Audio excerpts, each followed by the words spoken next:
This is the strange story of the Eiffel Tower, first hated and later loved. Take it easy and listen along. Notice how the city slowly changed its mind. Here we go. Let's start with some numbers. The Eiffel Tower is very big. Records say it is made of about 18,000 iron parts. Workers joined these parts with about 2.5 million rivets. A rivet is a small metal pin that holds two pieces of metal together. The iron in the tower weighs about 7,300 tons. Building started in 1887 and it finished in 1889.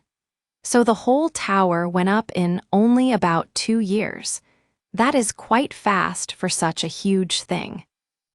The tower is made of iron, and that iron came from the east of France.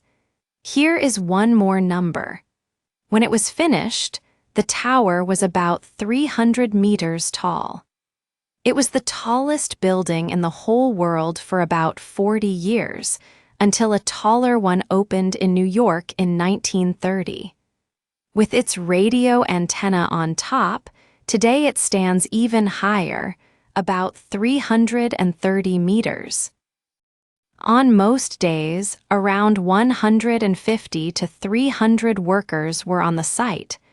The work looked very dangerous, but the team used safety screens and safety rails. Because of this, records say only one worker died during the building. For such a big and high job, that was a very good result. The workers were careful, and they kept most people safe. So, whose idea was the tower? Many people know the name Gustave Eiffel.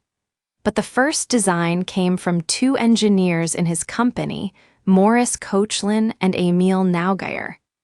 In 1884, Koechlin made a sketch of a tall iron tower at his home. Then an architect, Stephen Sylvester, made it more beautiful. He added nice arches at the bottom. Records say Eiffel was not sure about the plan at first, but later he liked the nicer design and he agreed to go on.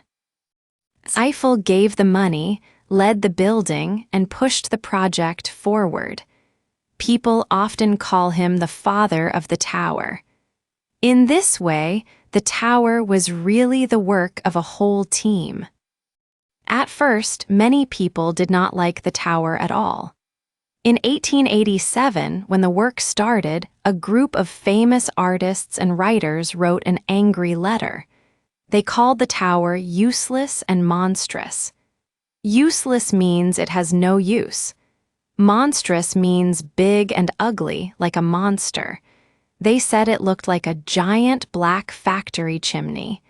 They thought it would spoil their beautiful city. So, at the start, the tower had many enemies and few friends. Now here is a surprising fact. The tower was only meant to stand for a short time. It was built for a big world fair in 1889. Eiffel got the right to use it for only 20 years. After that, the land and the tower would go back to the city of Paris. So people expected workers to pull the tower down around 1909 or 1910. To pull down a building means to break it and take it away. Think about that. The most loved building in Paris today was almost pulled down. So why is the tower still here? The answer is that it became useful. From the late 1890s, people used the tall tower for radio. Its great height made a very strong antenna. By 1908, it could send radio messages about 6,000 kilometers away. People also used the tower for science, like weather study and tests on air and wind. Most people think this useful work was the main reason the city kept the tower.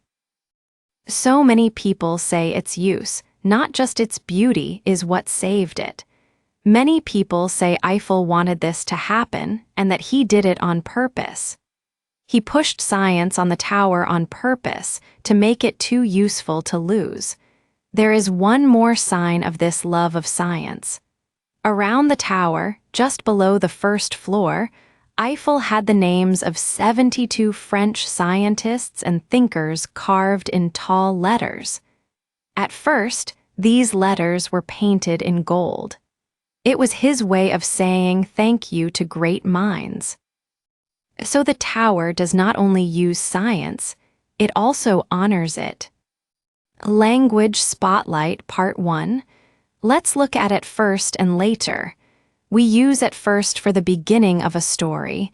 We use later for a time after that. For example, at first people hated the tower. Later they loved it.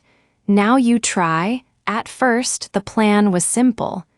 Later it became beautiful. These two little words help you tell a story that changes over time. Language Spotlight Part 2. Let's look at useful and useless. If something is useful, it helps you do things. If something is useless, it has no use at all. The artist said the tower was useless, but the radio made it very useful. So, one word slowly became its opposite. Now learn a symbol of. A symbol of a place is a thing that makes you think of that place. Today, the Eiffel Tower is a clear symbol of Paris. Now here is one idea to think about. Many new things are hated at first. People see something strange and big and they feel afraid or angry. But time can change our minds. To change your mind means to start to think in a new way. The people of Paris changed their minds about the tower. At first, it was useless and ugly to them.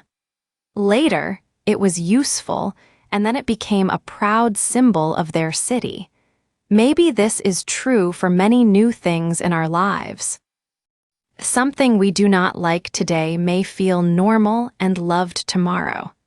So, before we say a new thing is bad, it is often wise to wait and see.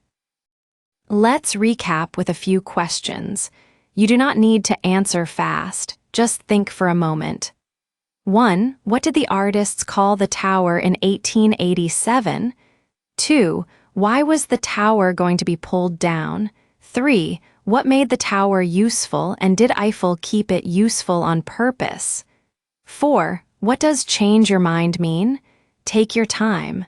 Remember, at first the tower was hated. Later, it became a symbol of Paris because it was so useful. That is the end of our B1 story about the Eiffel Tower. Thank you for listening to English Story Lab. If this story helped you, come and listen again tomorrow. Every time you listen, these words will feel easier. Goodbye and see you next time.